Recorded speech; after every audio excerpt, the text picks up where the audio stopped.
Imagine a moment when your faith is so pure, so unwavering, that the very veil separating you from the divine is parted.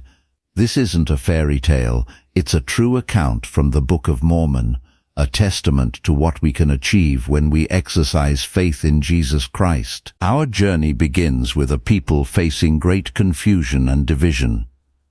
After the Tower of Babel, the Lord scattered the people, but he made a covenant with a man named Mahonri Moriankuma, known to us as the brother of Jared. This righteous family and their friends were promised safety and a promised land if they would follow the Lord's guidance.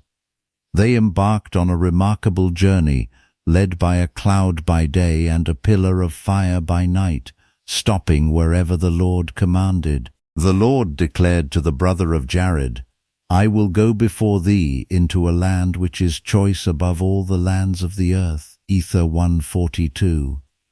This journey wasn't just geographical, it was a spiritual pilgrimage, teaching them to rely completely on Heavenly Father's outstretched arm. Their obedience and faith laid the groundwork for the incredible manifestations of divine power that were to come. It reminds us that our own journey of discipleship, however challenging, is always guided by the Lord's promises if we are willing to follow. After years of preparation, the time came to cross the great deep. The Lord commanded the brother of Jared to build barges, watertight and sealed like a dish. But these vessels presented a significant challenge. How would the people breathe, and how would they have light? The brother of Jared, in a beautiful act of faith and humility, presented these challenges to the Lord. He didn't complain or doubt, he sought divine help. The Lord answered his concern about air, instructing him to create holes that could be opened and closed. But regarding light, the Lord asked a profound question. "What will ye that I should do that ye may have light in your vessels?"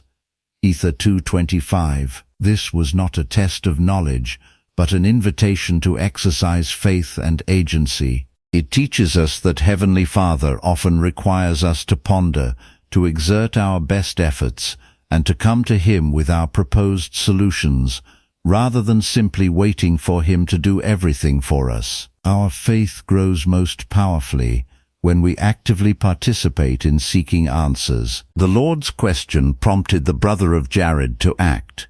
He went forth and did molten out of a rock 16 small stones, Ether 3:1. He then carried these stones to the top of a mountain, pouring out his soul in prayer to the Lord. Imagine him, alone on a mountain, with these translucent stones, pleading with the Almighty. He knew that natural light wouldn't penetrate the thick barges, nor would fire be safe. His solution, born of inspiration and deep faith, was to ask the Lord to touch these stones and make them shine. This wasn't a casual request.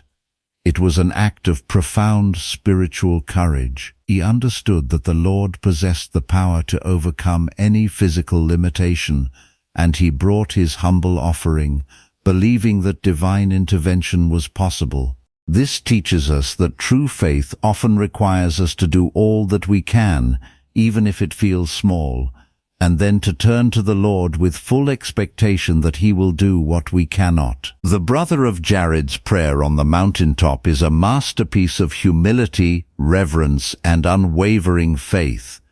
He began by acknowledging the Lord's power and mercy, recognizing his own unworthiness. He recounted the Lord's past deliverances and promises. Then, with a heart full of trust, he uttered his profound plea, "O Lord, wilt thou suffer that these stones may shine in darkness, and they shall shine forth unto us in the vessels which we have prepared, that we may have light while we shall cross the sea." Ether 3:4. He didn't demand or expect. He humbly petitioned, knowing that the Lord's will was supreme.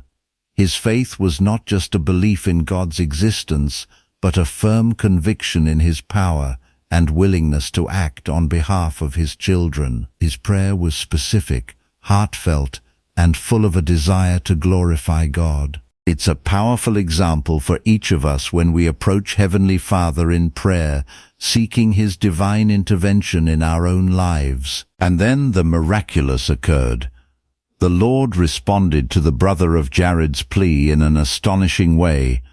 And when the brother of Jared had said these words, behold, the Lord stretched forth His hand and touched the stones one by one with His finger. Ether 3:6.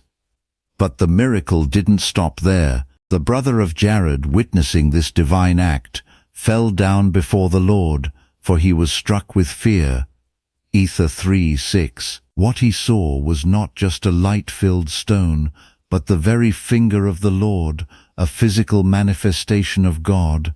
His faith was so great, so pure, that the veil of mortality was momentarily drawn back. This was an experience reserved for few in Scripture, a testament to the extraordinary spiritual power of this faithful man. It reminds us of the promise that if ye will have faith in me, ye shall have power to do whatsoever thing is expedient in me. Moroni 7:33. Overcome with awe and fear, the brother of Jared was then asked by the Lord, Sawest thou more than this? Ether 3:7. And the brother of Jared testified, Yea, Lord, I know that thou art a God of truth, and canst not lie. Ether 3:7. Because of his exceeding faith, the Lord could not withhold anything from his sight. The veil was completely removed, and the brother of Jared saw the Lord's entire body. The Lord revealed Himself as the Premortal Jesus Christ, declaring, Behold, I am He who was prepared from the foundation of the world to redeem my people.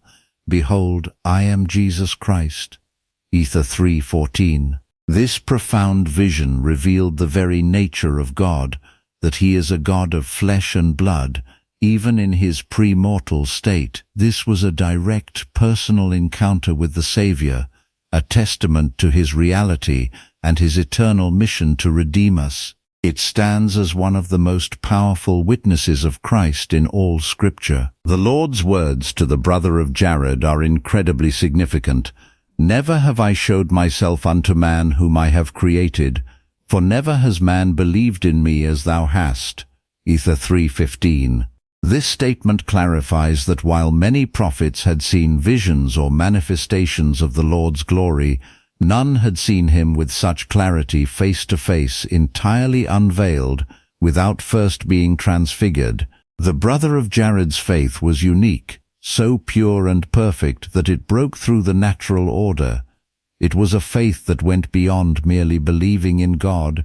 It was believing God so completely that His presence could not be withheld. President Dallin H. Oakes taught, paraphrase, the Lord can and will reveal Himself to those who have sufficient faith.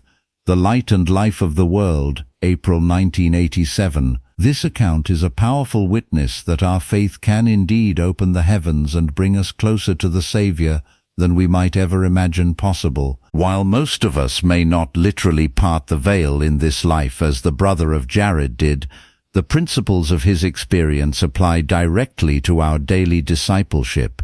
We too face veils in our lives, moments of doubt, trials that obscure our vision, or simply the challenges of mortality that prevent us from seeing God's hand clearly. Yet, just as the brother of Jared brought his stones and exercised faith, we can bring our prayers, our obedience, and our covenants to the Lord. We can diligently study His Word, attend the temple, and live the gospel. As we do, our spiritual eyes are opened, our understanding expands, and we begin to see the Lord's influence in our lives more profoundly. Moroni testifies, And as ye shall cleave unto the Lord with all your heart, He will reveal Himself unto you. Our Come Follow Me study this year is an invitation to prepare ourselves to see Him, not necessarily with our physical eyes, but with the eyes of faith and understanding. The experience of the brother of Jared reminds us that personal revelation is a real and powerful gift, available to all who seek it with sincere intent.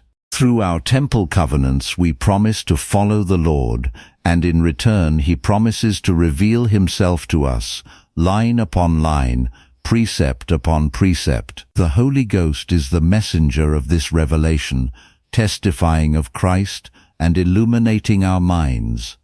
President Russell, the 1000th. Nelson has taught, revelation is the only way to know the truth for ourselves.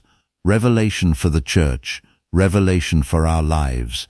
April 2018. As we strive to live worthy of the constant companionship of the Holy Ghost, we can experience our own veil-parting moments, moments of clarity, peace, and sure testimony that connect us to our Heavenly Father and the Savior. This spiritual sight allows us to navigate life's challenges with courage and hope, knowing that we are never alone. The Book of Mormon, particularly the Book of Ether, stands as another testament that Jesus Christ is the Son of God, the Redeemer of the world. The brother of Jared's unparalleled experience confirms his physical reality and his divine mission even before his mortal birth. Mormon, in sealing up the record, extends the promise to all of us.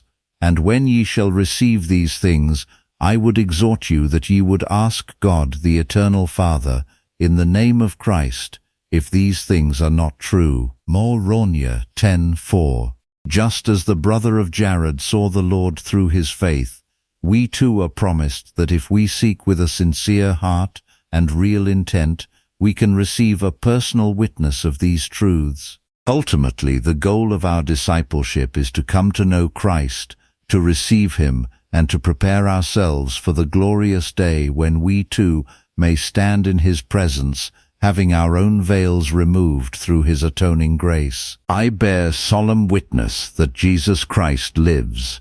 He is the premortal Jehovah, the God of the Old Testament, the Savior of the world. The account of the brother of Jared is a profound testament to his reality and the incredible power of faith. May we all strive to cultivate a faith so pure, so unwavering, that we too may pierce the veil, receive personal revelation, and come to know our Savior more fully. I invite you to ponder the lessons from the brother of Jared, to seek your own moments of spiritual clarity, and to draw closer to Heavenly Father through the power of his Son, Jesus Christ, and the gift of the Holy Ghost. As you do, you will find light in your own vessels, even in the deepest darkness.